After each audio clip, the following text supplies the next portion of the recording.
Hello everyone, welcome to our channel ECF study centre. আজকের ভিডিওতে past tense নিয়ে আলোচনা করব। পাস্ট টেন্স কী করে চিনতে হয়, পাস্টের 4টে ভাগ, তাদের ভার্বের স্ট্রাকচার এবং কিছু ট্রান্সলেশন করব। তো পাস্ট টেন্স হেডিং করো।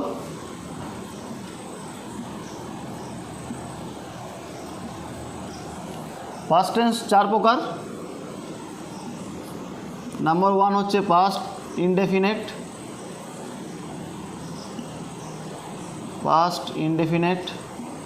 2 হচ্ছে past continuous.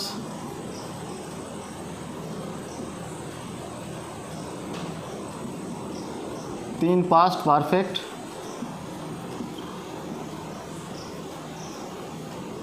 4 past perfect continuous.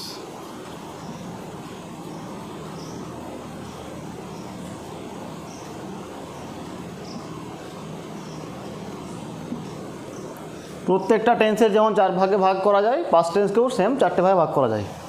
তো পাস্টের 4টে ভাগ এগুলো: past indefinite, past continuous, past perfect and past perfect continuous. এবার দেখো পাস্ট টেন্স চেনার উপায় কি, এটা তো বলেছি আমি আগে, আরেকবার আমি বলে দিচ্ছি এখানে। পাস্ট টেন্স চেনার উপায় হচ্ছে যদি ক্রিয়াপদের শেষে লতম থাকে তাহলে সেটা পাস্ট টেন্স হবে। যদি বাংলাতে ক্রিয়াপদের শেষে লতম থাকে তাহলে সেটি পাস্ট টেন্স হবে। যেমন সে স্কুল গিয়েছিল। দেখো এখানে ক্রিয়াপদ হচ্ছে গিয়েছিল, গিয়েছিল শেষে এখন ল আছে, ল থাকা মানে পাস্ট টেন্স। যদি ত থাকতো বা ম থাকতো মানে ল ত ম, এই তিনটের মধ্যে একটা থাকা মানে সেটা হচ্ছে পাস্ট টেন্স। আর একটা এক্সাম্পল দিচ্ছি আমি, দেখো যদি এটা লিখতাম আমি স্কুল গিয়েছিলাম,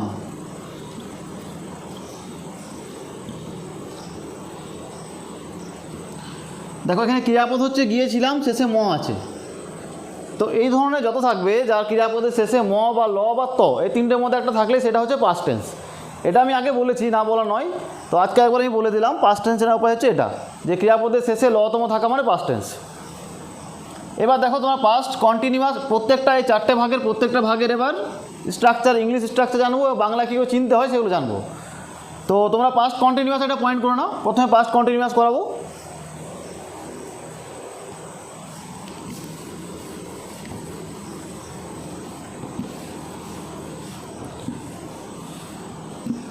পাস্ট কন্টিনিউয়াস,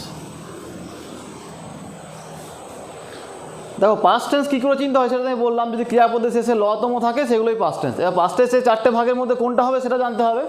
যেভাবে প্রেজেন্টে শিখলাম, প্রেজেন্টের 4টে ভাগ কী করে চিনতে হয়, একইভাবে পাস্টের 4টে ভাগ কী করে চিনতে হয় বাংলাতে প্রথম সেটা জানবো। দেখো পাস্ট কন্টিনিউয়াস হচ্ছে সেইগুলো যদি পাস্ট টেন্স হয় অথবা অথচ কাজটা চলছিল বোঝাবে। পাস্ট টেন্স হবে কিন্তু কাজটা তখনও চলছিল বোঝাবে, মানে কমপ্লিট হয়ে যায়নি এরকম বোঝাবে। যেমন সে স্কুল যাচ্ছিল, যদি এটা বলি আমি, সে স্কুল যাচ্ছিল মানে কি কাজটা তার তখনও চলছিল কিন্তু কমপ্লিট বোঝাচ্ছে না কাজটা। যদি এরকম বলা থাকতো সে স্কুল গিয়েছিল, তখন সেটা কমপ্লিট, দেখো গিয়েছিল মানে কাজটা কমপ্লিটলি হয়ে গেছে। তো এই যে কমপ্লিট যখন কোনো কাজ হয়ে যাবে বোঝাবে, তখন সেটা পাস্ট ইনডেফিনিট টেন্স হয়। আর যদি কোনো কাজ চলছিল বোঝাবে, মানে কমপ্লিট তখনও হয়নি, তখনও চলছিল, সেগুলো হচ্ছে পাস্ট কন্টিনিউয়াস টেন্স। যেমন আমি স্কুল যাচ্ছিলাম, এটা যদি বলি যাচ্ছিলাম মানে তখনও আমি যাচ্ছিলাম, কাজটা কমপ্লিট হয়ে যায়নি তখন। যদি ওইটাকে বলতো আমি স্কুল গিয়েছিলাম, তখন দেখো গিয়েছিলাম মানে কি পুরো কাজটা হয়ে গেছে, একদম কমপ্লিট হয়ে গেছে। তো এই যে গিয়েছিলাম হচ্ছে পাস্ট ইনডেফিনিট আর যাচ্ছিলাম হচ্ছে পাস্ট কন্টিনিউয়াস। এই দুটোকে ভালো করে বুঝে নাও, বাকি দুটো পার্ট কিন্তু বোঝাটা তো কঠিন নয়। এই দুটো ভালো করে ডিফারেন্স করতে পারলেই হলো। পাস্ট কন্টিনিউয়াস, পাস্ট ইনডেফিনিট, এই দুটোকে ভালো করে চিনতে পারলে বাকি দুটো চিনতে কিন্তু অসুবিধা হবে না। তো দেখো পাস্ট কন্টিনিউয়াস কোনগুলো বললাম, যদি কাজ চলছিল বোঝাবে। যেমন একটা এক্সাম্পল আমি লিখছি, সে মাঠে ফুটবল খেলছিল।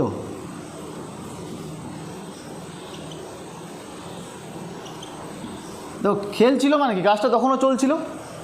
যদি বলতাম যে সে মাঠে ফুটবল খেলেছিল, খেলেছিল মানে কি কাজটা কমপ্লিট, একদম কমপ্লিট হয়ে গেছে বোঝাচ্ছে, তখন হচ্ছে ইনডেফিনিট।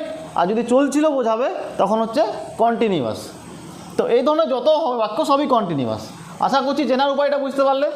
বাংলাতে কিন্তু না চিনতে পারলে ইংরেজি ট্রান্সলেশন কোনো দিনই সম্ভব নয়। যত স্ট্রাকচার মুখস্থ করো না, প্রথমে বাংলাতেই চিনতে হবে যেটা কোন টেন্স, কারণ টেন্স না চিনতে পারলে সেখানে আমি কোন স্ট্রাকচারটা দেবো সেটা তো ভালো করে বুঝতে পারবো না। তো প্রথমে জানতে হবে যে কোন টেন্স, টেন্সটাই চিনতে পারি তবেই কিন্তু ট্রান্সলেশন বলো টেন্স বলো ইজি লাগবে। এবার আমি স্ট্রাকচারটা লেখাবো, পাস্ট কন্টিনিউয়াসের স্ট্রাকচারটা কি, তোমার স্ট্রাকচারটা এবার লেখো। প্রথমে সাবজেক্ট প্লাস ওয়াজ অথবা ওয়ের প্লাস ভার্ব ওয়ানের সাথে ING plus object plus others. এটা হচ্ছে পুরো পাস্ট কন্টিনিউয়াসের ভার্বের স্ট্রাকচার। ভার্বের স্ট্রাকচার শুধু এখান থেকে এতটা, ওয়াজ ওয়ের প্লাস ভার্ব ওয়ানের সাথে আইএনজি, এটা হচ্ছে ভার্বের স্ট্রাকচার। বাকি তো বলেছিলাম এটা সেন্টেন্সের একটা পুরোটা স্ট্রাকচার, ভার্বের স্ট্রাকচার এটা। তাহলে এখানে হেল্পিং ভার্ব আছে আর মেন ভার্ব আছে। হেল্পিং ভার্ব হচ্ছে ওয়াজ বা ওয়ের, এখানে হেল্পিং ভার্ব হচ্ছে ওয়াজ অথবা ওয়ের। এই যে দুটো ভার্ব এগুলো হচ্ছে হেল্পিং ভার্ব, কারণ আমি প্রেজেন্ট টেন্স করানোর সময় বলেছিলাম ইংলিশ প্রত্যেক সেন্টেন্সে একটা হেল্পিং ভার্ব হবে এবং একটা মেন ভার্ব হবে। তো এখানেও তাই, হেল্পিং ভার্ব হচ্ছে ওয়াজ ওয়ের, আর মেন ভার্ব যেটা বাক্যে দেওয়া থাকবে, ওটা ডিপেন্ড করছে বাক্যের উপর। এবার দেখো দেখো ওয়াজ আর ওয়ের কোথায়, এটা প্রথমে বলে দিই আমি। সিঙ্গুলারের ক্ষেত্রে ওয়াজ হয়, সিঙ্গুলারের ক্ষেত্রে ওয়াজ, আর প্লুরালের ক্ষেত্রে ওয়ের, ওয়ের। যে কোনো সিঙ্গুলার হলে ওয়াজ আর বহুবচন হলে ওয়ের, মানে এখানে কোনো ব্যতিক্রম ব্যাপার নাই যে আই, বাকি প্রেজেন্ট টেন্সে যেগুলো হচ্ছিলো আয়ের ক্ষেত্রে একটা ব্যতিক্রম, আয়ের ক্ষেত্রে সিঙ্গুলার বসছিল না, কিন্তু এখানে যে কোনো সিঙ্গুলার হলেই ওয়াজ আর প্লুরাল হলেই ওয়ের, এখানে কোনো ব্যতিক্রম কোনো ব্যাপার নাই। এবার আমি কিছু বাংলা বাক্য দিয়ে দেখাই কী করে ট্রান্সলেট করতে হবে এগুলোকে।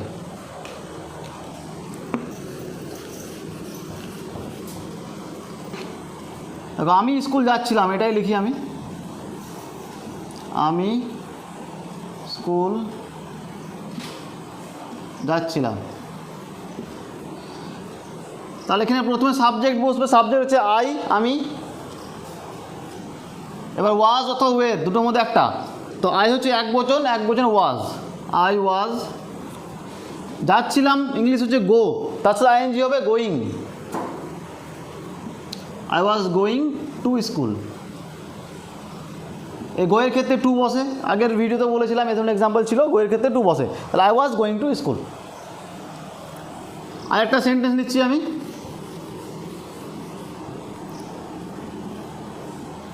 ছেলেগুলি মাঠে খেলছিল, ছেলেগুলি মাঠে খেলছিল, খেলছিল মানে তখনও কাজটা চলছিল, কমপ্লিট হয়ে যায়নি, এটা বোঝাচ্ছে না। তো এটা পাস্ট কন্টিনিউয়াস টেন্স, এখানে সাবজেক্ট ছেলেগুলি মানে দ্য বয়েজ,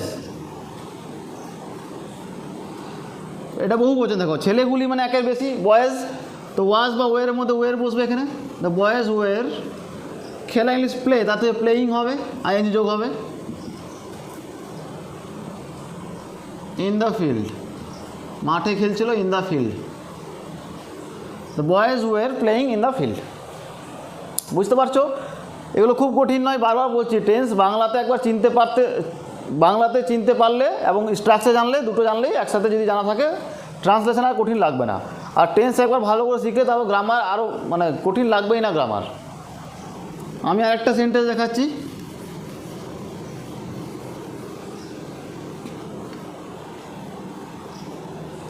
সে গান শুনছিল,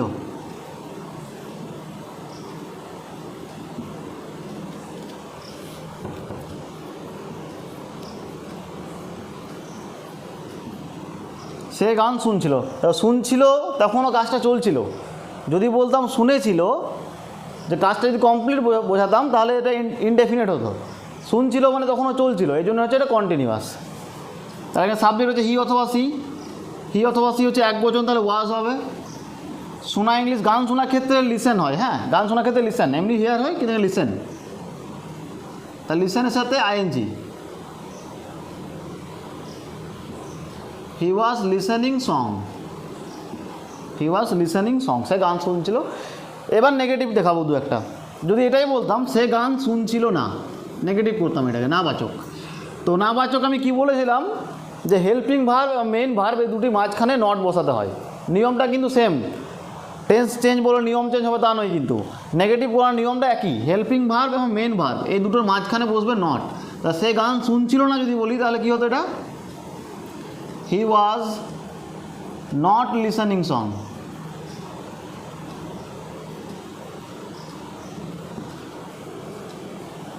তাহলে নেগেটিভ একই হয়, নেগেটিভ যেভাবে শিখলাম সে মানে যেটা আগে শিখেছি সেটাই করব, মানে নিয়ম চেঞ্জ হবে না, হেল্পিং ভার্ব আর মেন ভার্বের মাঝখানে। বেশ, আরেকটা আমি সেন্টেন্স দিচ্ছি নেগেটিভের।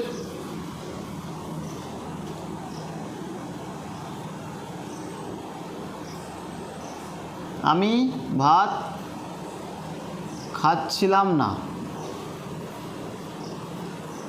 আমি ভাত খাচ্ছিলাম না, তো খাচ্ছিলাম আছে মানে এটা কন্টিনিউয়াস টেন্স। যদি খেয়েছিলাম বলতাম তাহলে তো ইনডেফিনেট, খাচ্ছিলাম বলেই কন্টিনিউয়াস। তাহলে আই এক বচন ওয়াজ হবে, আই ওয়াজ।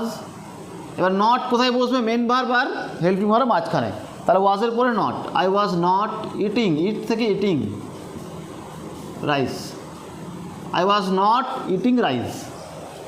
আশা করছি তোমরা বুঝতে পারছো প্রেজেন্ট কন্টিনিউয়াস টেন্সে যদি ট্রান্সলেশন করতে দেওয়া হয় ইংরেজিতে যে কীভাবে করতে হবে, তোমরা আশা করছি বুঝতে পারছো। কারণ ট্রান্সলেশন বারবার করে বলছি, শিখতে গেলে প্রথমে বাংলায় চিনতে হবে, তারপর স্ট্রাকচার জানতে হবে। এই দুটো জিনিস জানলে ট্রান্সলেশন খুব ইজি লাগে। এবার পয়েন্ট করে নাও past indefinite tense. Past indefinite, দেখো পাস্ট ইনডেফিনেট কোনগুলো হয় বললাম? যদি কোনো কাজ কমপ্লিট হয়ে গেছে বোঝাবে, পাস্ট টেন্স হবে এবং কাজটা কমপ্লিট হয়ে গেছে বোঝাবে। যেমন সে স্কুল গিয়েছিল, সে মাঠে ফুটবল খেলেছিল, এই ধরনের টাইপের। তো এখানে আমি একটা এক্সাম্পল দিচ্ছি, দেখো সে স্কুল গিয়েছিল, দেখো লতম আছে বলে এটা পাস্ট টেন্স। এবার যদি যাচ্ছিল বলতাম, মানে কাজটা তখন চলছিল যদি বলতাম তাহলে কন্টিনিউয়াস হতো। এখানে গিয়েছিল বলছে মানে কমপ্লিট কাজটা হয়ে গেছে, তাহলে এটা হচ্ছে পাস্ট ইনডেফিনেট টেন্স। এবার এটা স্ট্রাকচারে লিখে নাও, তারপর আমি আরও বাক্য দিয়ে বোঝাচ্ছি বিষয়টা। স্ট্রাকচারটা প্রথমে সাবজেক্ট, তারপর হচ্ছে V2, অবজেক্ট, আদার্স। খুবই সহজ, সাবজেক্ট V2 অবজেক্ট আদার্স। এখানে V2 জানতে হবে, কিন্তু ভার্বের যে তিনটে ফর্ম হয় বলেছিলাম, সেই তিনটে ফর্মের মধ্যে সেকেন্ড ফর্মটা জানতে হবে, পাস্ট ফর্ম যেটা ভার্বের, মানে গো ওয়েন্ট গন, যে went, do did done did, মানে এখানে সেকেন্ড ফর্মটা লাগবে, পাস্ট ফর্ম যেটা আর কি ভার্বের। হ্যাঁ, একবার বলে দিই, পাস্ট ইনডেফিনেটের নেগেটিভ এবং অ্যাফার্মেটিভ দুটো আলাদা স্ট্রাকচার হয়। যেমন প্রেজেন্ট ইনডেফিনেটে দুটো স্ট্রাকচার হচ্ছিল আলাদা, অ্যাফার্মেটিভ আলাদা হচ্ছিল, নেগেটিভ আলাদা হচ্ছিল। তো পাস্ট ইনডেফিনেটের ক্ষেত্রেও সেম হবে। এটা হচ্ছে অ্যাফার্মেটিভের,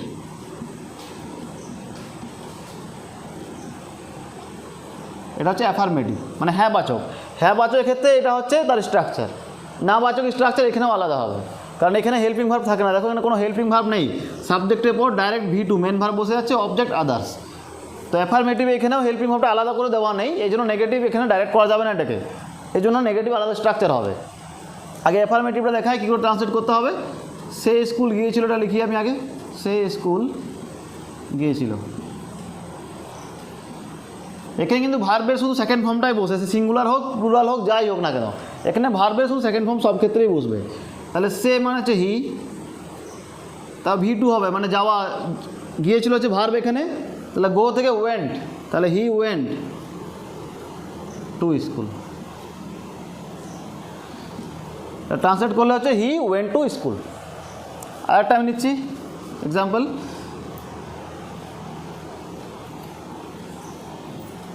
আমি একটি চিঠি লিখেছিলাম।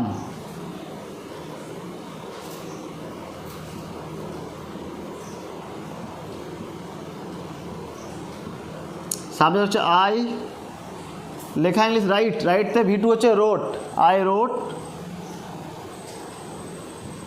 এ letter, I wrote a letter. তো পাস্ট ইনডেফিনেটের অ্যাফার্মেটিভে যদি ট্রান্সলেশন দেওয়া থাকে তো এইভাবে করবে, খুবই সহজ। এখানে যেহেতু ভার্বের একটাই ফর্ম বসে সব ক্ষেত্রে, তো এই জন্য ভুল হওয়ার কোনো চান্সই থাকে না এখানে। এবার নেগেটিভটা দেখো, নেগেটিভ স্ট্রাকচার লিখে নাও।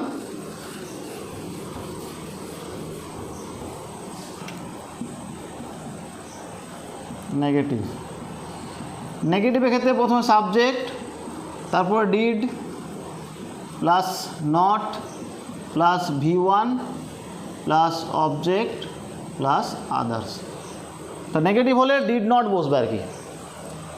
প্রেজেন্টেশনে যেমন ডাজ নট বা ডু নট বসছিল, এখানে ডিড নট একটাই, এখানে মানে ভুল হয় না, এই জন্য সিঙ্গুলার হোক আর প্লুরাল হোক সব ক্ষেত্রে ডিড নটই বসবে। অ্যাফার্মেটিভে V2 বসবে আর নেগেটিভে ডিড নট প্লাস V1। এটা মনে রাখার বিষয়। নেগেটিভের ক্ষেত্রে এটা ভালো করে মনে রাখতে হবে। যেখানে ভুলটা হয় ডিড নট প্লাস V2 বসিয়ে দেয় সবাই, মানে অনেকেই বসিয়ে দেয়। তো এটা একটু মাথায় রাখতে হবে যে এখানে ডিড নট যখনই বসে যায় তখন V1 শুধু, আর কিন্তু V2 বসবে না। এক্সাম্পল দিচ্ছি দেখো, আমি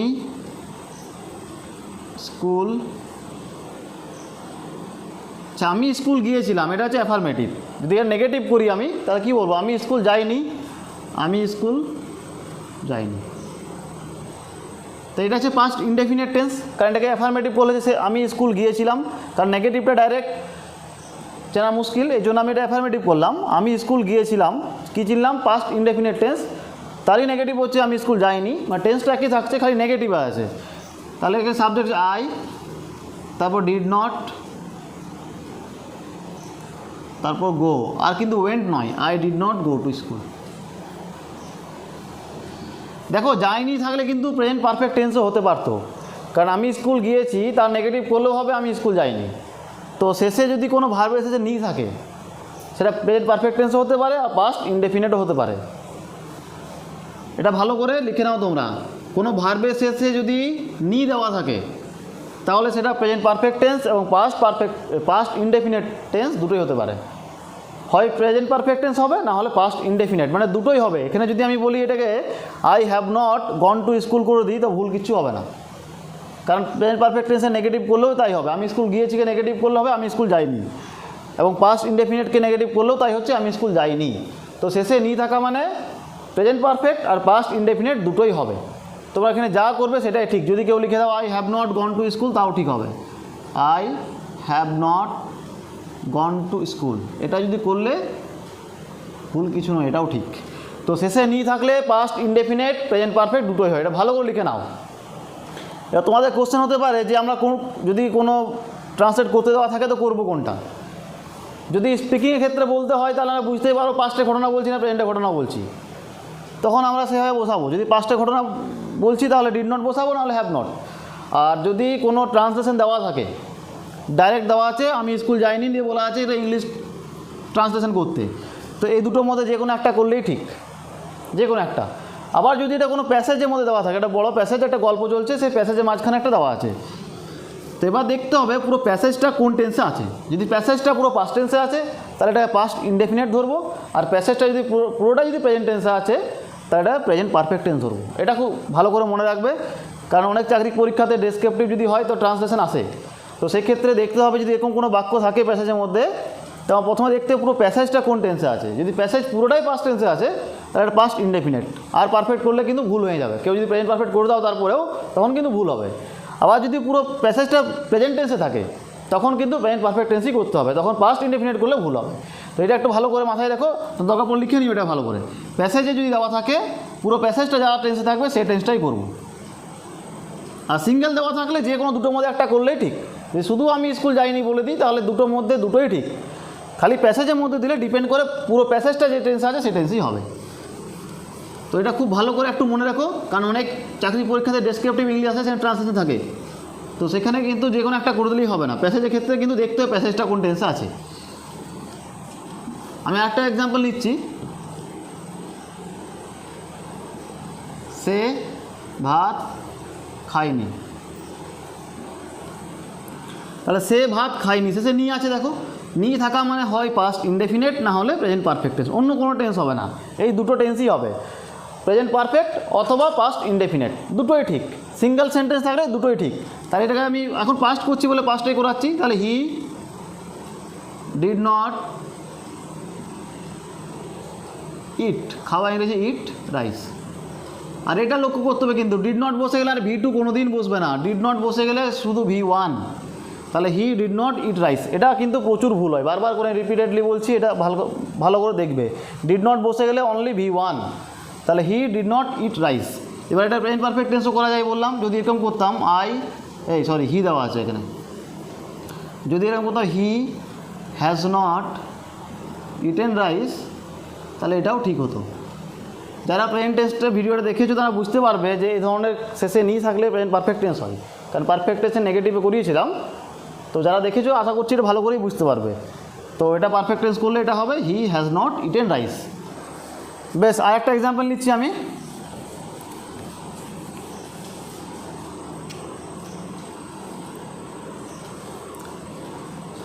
দেখো আমি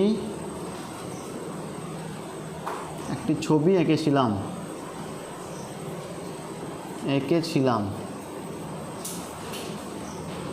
এটা কিন্তু নেগেটিভ নয়, অ্যাফার্মেটিভ দেওয়া আছে। আমি একটি ছবি এঁকেছিলাম, কিন্তু এটা ইনডেফিনিট টেন্সে আছে। যদি আঁকছিলাম বলতাম তাহলে কন্টিনিউয়াস হতো, এঁকেছিলাম বলেছি ইনডেফিনিট আছে। তাহলে ট্রান্সলেট করলে কি হবে? আই ড্রিউ, ড্র থেকে V2 হচ্ছে ড্রিউ, তা ড্র থেকে drew, I drew a picture. এগুলো কিন্তু মুখস্থ করতে হবে। এই যে V2 V3 এগুলো কিন্তু মুখস্থ করে নিতে হবে। এগুলো কোনো বোঝার কিছু নেই যে শিখিয়ে দিলাম শিখে যাবে, এগুলো পুরোটাই মুখস্থ। প্রত্যেকটা ভার্বে 3টে করে স্ট্রাকচার হয়। এগুলো কনজুগেশন অফ ভার্ব বলে চ্যাপ্টার আছে, সেখানে পেয়ে যাবে। আমি আগের ক্লাসেও বলেছি, তোমরা যে কোনো গ্রামার বই, হায়ার কিন্তু নয়, 7, 8 এসব টাইপের, 7, 8-এ মেনলি পেয়ে যাবে। কনজুগেশন অফ ভার্ব বলে চ্যাপ্টার পাবে সেই গ্রামার বইয়ে, সেখান থেকে লিস্ট পেয়ে যাবে পুরো। ভার্বে 3টে করে ফর্ম, প্রায় 150, 200, 250টা থাকে। তো এরকম 200-250টা করলেই যথেষ্ট। তো তোমরা কিন্তু সেটা মুখস্থ করে নিও, ওটা বোঝার কিছু নয় যে বুঝিয়ে দিলাম শিখে যাবে। তা দেখো, আমি একটা ছবি এঁকেছিলাম হচ্ছে আই ড্রিউ এ পিকচার। এটা নেগেটিভ করতাম, আমি একটা ছবি আঁকিনি যদি লিখতাম।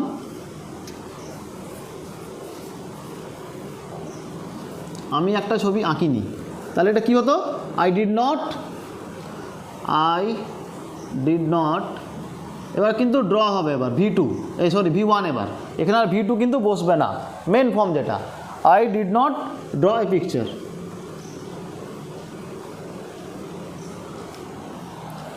এটা প্রেজেন্ট পারফেক্ট টেন্সও করা যাবে, I have not ড্রন a picture, দুটোই করা যাবে। তো আশা করছি তোমরা এটা বুঝতে পারলে। এটা কিন্তু খুব ভালো করে মনে রাখবে, নি থাকলে present perfect tense and past indefinite দুটোই হয়।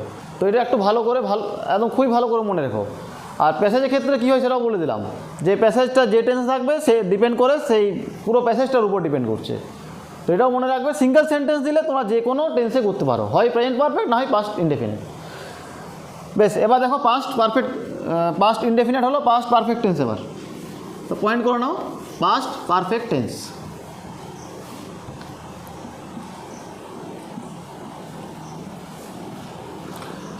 তো পাস্ট পারফেক্ট টেন্স বাংলায় কোনগুলো আগে চিনব? যেসব টেন্সে বা যেসব সেন্টেন্সে দুটি ঘটনা একসাথে পাস্ট টেন্সে দেওয়া থাকবে।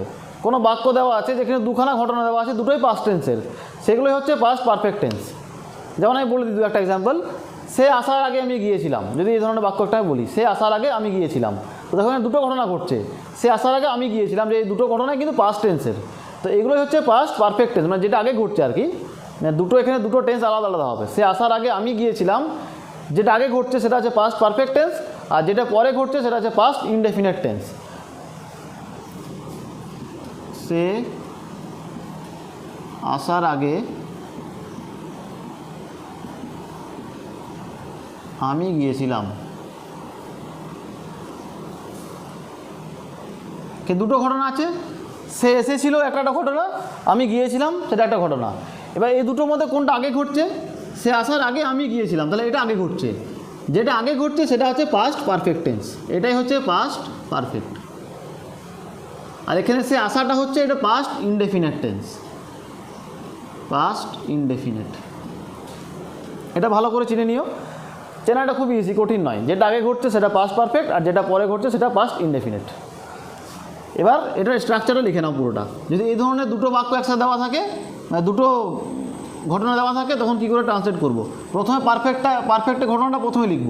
তার পারফেক্টের স্ট্রাকচার হচ্ছে সাবজেক্ট প্লাস হ্যাড প্লাস ভার্বের third form plus object plus others. এটা গেল পাস্ট পারফেক্টের স্ট্রাকচার। এবার দুটো ঘটনা আছে, আগে মানে বিফোরটা বসবে এখানে কিন্তু, কারণ সে আসার আগে আমি গিয়েছিলাম। এই যে আগে যেটা বোঝাবে বাংলাতে, তার ইংলিশ হচ্ছে বিফোর। এই বিফোরের পর এবার এটা বসবে, মানে যেটা দেওয়া থাকবে আর কি। যদি এটা এই ধরনের দেওয়া থাকে তো এটাই বসবে এখানে। তো এরপর স্ট্রাকচার কী হবে? বিফোরের পর হচ্ছে সাবজেক্ট। আমি কি বললাম, যেটা পরে ঘটছে সেটা হচ্ছে পাস্ট ইনডেফিনিট টেন্স। তো পাস্ট ইনডেফিনিট যা স্ট্রাকচার লিখলাম সেটা লিখে দেবো, V2 plus object plus others. এটা হচ্ছে পুরো স্ট্রাকচার। পাস্ট পারফেক্টের subject plus had plus V3 plus object plus others, এটা হচ্ছে পাস্ট পারফেক্টের স্ট্রাকচার। এবার যেহেতু দুটো ঘটনা একসাথে আছে, বিফোর বসবে, আগে বোঝাচ্ছে এই জন্য বিফোর বসে গেল, তারপরে যেটা পরে ঘটছে সেটা পাস্ট ইনডেফিনিটের রুলসে বসে যাবে। আমি এটাকে এবার কেনে হ্যাড বসছে একটাই, সিঙ্গুলার প্লুরাল সবের ক্ষেত্রে হ্যাড বসবে, তো সেসব কিছু লেখার প্রয়োজন নেই, সব ক্ষেত্রেই হ্যাড। এবার এটা কী করে ট্রান্সলেট করা যায় দেখাচ্ছি আমি, দেখো। তো যেটা আগে ঘটছে সেটা কি বললাম, পাস্ট পারফেক্ট টেন্স, এবং সেটাকে আগে লিখব। তো আমি গিয়েছিলাম, এটা পাস্ট পারফেক্টের রুলে এখানে লিখব। তা আই হ্যাড গন, আর কিছু নেই, এখানেই শেষ, এই অংশটা এখানেই শেষ। আমি গিয়েছিলাম, আই হ্যাড গন। তো কী বললাম, মাঝেটা বিফোর বসবে। তারপরে যেটা পরে ঘটছে সেটা পাস্ট ইনডেফিনিটের নিয়মে বসে যাবে। তা সে আসার আগে, মানে হি কেম, ফুল স্টপ, বাস এইটুকুটাই। I had gone before he came. দেখো এটা পাস্ট ইনডেফিনিট রুলসে বসে গেল, subject plus V2, object others নেই বলে বসালাম না। আর এটা পাস্ট পারফেক্টের নিয়ম বসে গেল, আই হ্যাড গন, হ্যাডের পর V3, মানে কন্টিনিউয়াস আর ইনডেফিনিট এই দুটো যদি চিনতে পারা যায়, এরপর এগুলো চিনতে কোনো প্রবলেম নেই। যেখানে দুটো ঘটনা থাকবে, তার আগেরটাই হচ্ছে পাস্ট পারফেক্ট, যেটা আগে ঘটবে, আর যেটা পরে ঘটবে সেটা পাস্ট ইনডেফিনিট। তো কী করে ট্রান্সলেট করতে সেটাও বুঝিয়ে দিলাম, কোনটা আগে লিখতে হবে, মাঝে বিফোর বসবে, তারপরে কোনটা বসবে, এটা ভালো করে মনে রাখবে। এটা উল্টেও লেখা যায়, বিফোরটাকে আফটার লিখতে হতো, তো এখন ওটা বাদ দাও, এখন একটাই বুঝে রাখো, দুটো কম করে দিলে তখন ভুল হবে। প্রথমে পাস্ট পারফেক্ট, তারপর বিফোর, তারপর পাস্ট ইনডেফিনিট। আর একটা এক্সাম্পল দিচ্ছি, দেখো।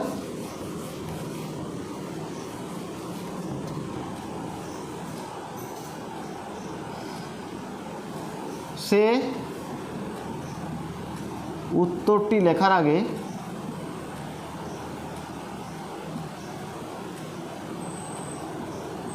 বইটি পড়েছিল, এখানে দুটো ঘটনা।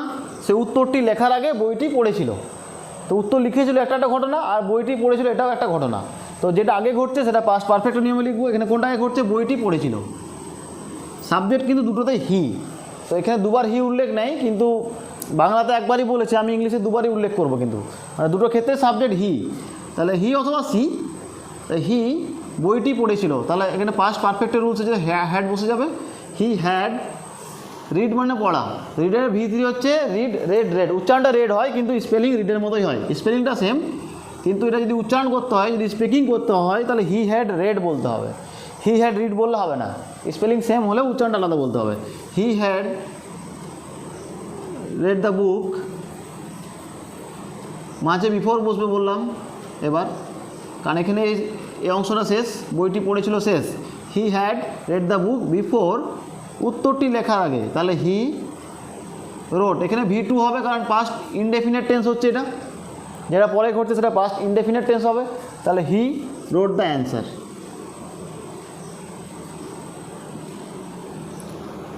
হি had read the book before he wrote the answer. দুটো ক্ষেত্রে সাবজেক্ট হি, তাহলে দুটো ক্ষেত্রে সাবজেক্ট হি বসালাম, বোঝা গেল। একটা আমি দিচ্ছি, দেখো।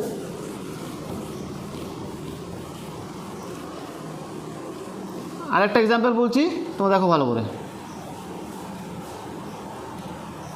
ডাক্তার আসার আগে রোগীটি মারা গেল।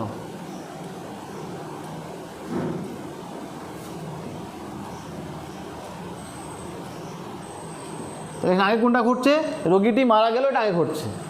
তো the patient had died before doctor came. প্রথমটা পাস্ট পারফেক্ট হলো, হ্যাড প্লাস V3, তারপরটা পাস্ট ইনডেফিনিট হলো, only V2। The patient had died before the doctor came. আশা করছি তোমরা এটা বুঝতে পারলে। যদি কোথাও বুঝতে প্রবলেম হয় তোমাদের, তো ভিডিওটা একটু রিপ্লে করে দেখে নিও 2-3 বার, বুঝতে পারবে, কঠিন কিছুই না। এবার পাস্ট পারফেক্ট কন্টিনিউয়াস, তিনটে ভাগ হয়ে গেল, এটা লাস্ট। Past perfect continuous.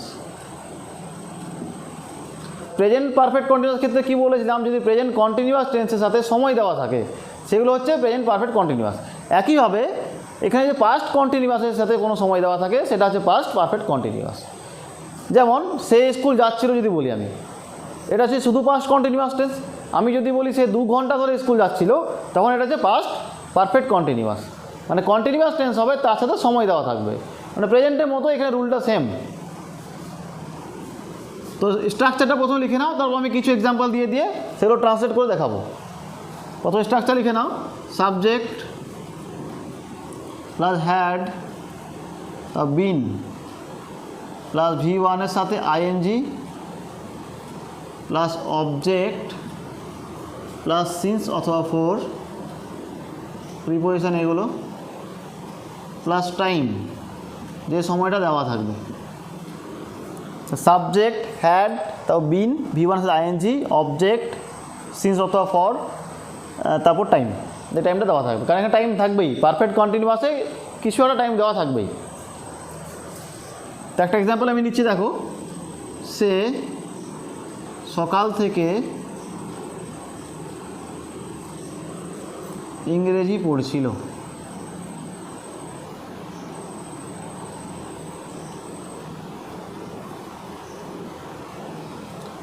দেখো এই সকাল থেকে এটা যদি তুলে দিতাম আমি, সে ইংরেজি পড়ছিল যদি আমি বলতাম, তাহলে এটা শুধু পাস্ট কন্টিনিউয়াস টেন্স হতো। আমি যে সময়টা বলে দিলাম সকাল থেকে, এর জন্য এটার পাস্ট কন্টিনিউয়াস নয়, পাস্ট পারফেক্ট কন্টিনিউয়াস টেন্স। তো এটা ট্রান্সলেট করি, দেখো সিন্স আর ফর কি কোথায় কোনটা বসে সেটা প্রেজেন্ট টেন্সে বলেছিলাম, সেম নিয়ম। থেকে বোঝালে সিন্স, আর যদি ধরে বোঝাই 2 ঘন্টা ধরে 5 ঘন্টা ধরে, তখন ফর হয়।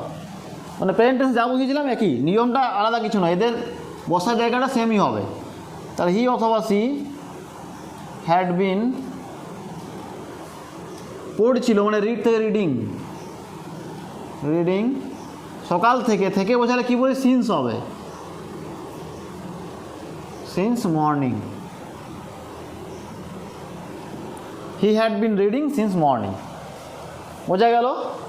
খুব ইজি, খালি পাস্টের কন্টিনিউয়াস ইনডেফিনিট এই দুটো ভালো বুঝতে পারলে বাকি দুটো পার্ট কিন্তু বুঝতে অসুবিধা হবে না। আমি প্রথমেই বললাম, তো তোমরা আগে ইনডেফিনিট আর কন্টিনিউয়াস এই দুটো ক্লিয়ার করে নাও, তারপর এইগুলো আর কঠিন লাগবে না, কারণ কন্টিনিউয়াস চিনতে পারলে এটা চিনতে পারবো, কন্টিনিউয়াস হলে তাতে সময় দেওয়া থাকলে সেটা পারফেক্ট কন্টিনিউয়াস। তো আগে কন্টিনিউয়াসে চিনতে জানতে হবে, কন্টিনিউয়াস চিনতে পারলে এটা কঠিন কিন্তু নয়। আর একটা এক্সাম্পল নিচ্ছি, দেখো,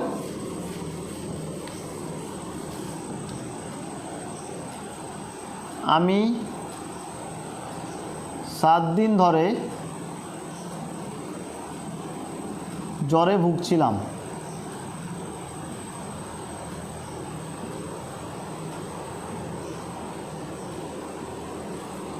তো সাবজেক্ট আই হ্যাড বিন, আচ্ছা ভুগছিলাম, ভুগা ইংলিশ হচ্ছে সাফার, সাফার থেকে সাফারিং, সাফার মানে ভুগা, তার সাথে suffering. I had been suffering, জ্বরে ভোগা, সাফারিং একটা এমন ভাব, এরপর অ্যাপ্রোপ্রিয়েট প্রিপোজিশন ফর্ম লাগে, যেমন গোয়ের ক্ষেত্রে টু লাগে, এখানে সাফারিং ক্ষেত্রে ফর্ম লাগে কিন্তু। I had been suffering from fever, জ্বর ইংরেজি ফিভার। এবার 7 দিন ধরে, তাহলে ধরে বোঝালে কী হয় বললাম, ফর হয়, for 7 days, for 7 days। I had been suffering from fever for 7 days। আশা করছি এগুলো বুঝতে পারছো। তো বারবার আমি বলছি, তোমরা একটু চেনার উপায়গুলো ভালো করে দেখবে বাংলাতে, না বাংলাটা চিনতে পারলে ইংলিশটা কঠিন লাগবে না, কারণ এই স্ট্রাকচারগুলো মুখস্থ মনে রাখলেই হলো, কিন্তু চেনাটা একটু বোঝার বিষয়, যে চিনতে হবে, ওগুলো মুখস্থ করলে হবে না, কোনটা কী বলছি একটু ভালো করে বুঝতে হবে, ওগুলো বুঝতে পারলে বাকিটা তো সহজ, এগুলো তো মুখস্থ করতে হবে শুধু। আর চিনতে পারলে, আর যদি স্ট্রাকচারটা মুখস্থ থেকে যায়, তার ট্রান্সলেশনে কোনো কঠিনের কোনো বিষয় নয়। আর একবার যদি ভালো করে ট্রান্সলেট করতে পারো, দ্যাট মিনস তোমার টেন্স খুব ভালো শিখেছো। আর টেন্স ভালো শিখে যাওয়া মানে যে কোনো গ্রামার তারপর কঠিন লাগবেই না, এটা আমি গ্যারান্টি দিচ্ছি। টেন্স যদি ভালো করে শিখে নাও, কোনো গ্রামার কঠিন লাগবে না, এটা আমার গ্যারান্টি। তো আজকে এতটা থাক, পাস্ট টেন্সে 4টে ভাগ নিয়েই আলোচনা হয়ে গেল আমাদের। প্রত্যেকটা ভাগের চেনার উপায়, স্ট্রাকচার এবং কী করে ট্রান্সলেশন করতে ইংলিশে, সেগুলো হলো। তো আজকে আর আমি কিছু বলাচ্ছি না, এবার নেক্সট ভিডিওতে ফিউচার টেন্স নিয়ে হবে। 2টো টেন্স হয়ে গেল, present tense and past tense, আর একটা টেন্স থাকছে ফিউচার। নেক্সট ভিডিওতে ফিউচার টেন্সটা করাবো।